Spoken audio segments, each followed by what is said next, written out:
பைபிளில் இருக்கிற ஒரு ஃபேமஸான வசனங்க நம்மள பெரும்பான்மையானவங்களுக்கு தெரிஞ்சிருக்கும். அதாவது, தட்டுங்கள் திறக்கப்படும், கேளுங்கள் கொடுக்கப்படும். இது நிறைய பேருக்கு தெரியுங்க. ஆனால் அதை எப்படி உபயோகப்படுத்துறதுன்னு தெரியாது. அதான் சொல்லுவாங்க, அழுத பிள்ளைக்கு தான் பால் கிடைக்கும், வாயுள்ள புள்ள பொழைச்சிக்கும். இப்படி நிறைய பழமொழிங்க நமக்கு இருக்கு. ஆனா நீங்க வெற்றியாளர்கள் நிறைய பேர்த்த எடுத்து பாருங்க.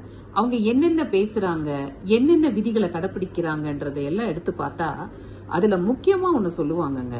எவன் ஒருத்தன் தனக்கு வேண்டியது தைரியமா எந்த கூச்சம் இல்லாம கேட்கிறானோ அவனுக்கு நிச்சயமா வெற்றி வசப்படும் அப்படின்ற வார்த்தைய சொல்லியிருக்காங்க.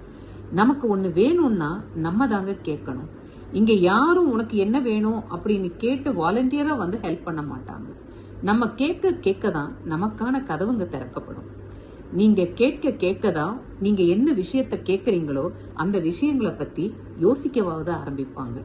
எனவே எதுவா இருந்தாலும் எப்ப வேணும்னாலும் தைரியமா அதை வெளிப்படுத்துற மனநிலையை ஏற்படுத்திக்கோங்க. அப்படி கேட்கறதுலயும் இடம் பொருள் ஏவல் அறிஞ்சு சமய சந்தர்ப்பம் பார்த்து கரெக்டா கேட்டு பாருங்க. ஒன்னே ஒண்ணு ஞாபகம் வச்சுக்கோங்க, நமக்கானதை நம்ம தான் கேட்கணும்.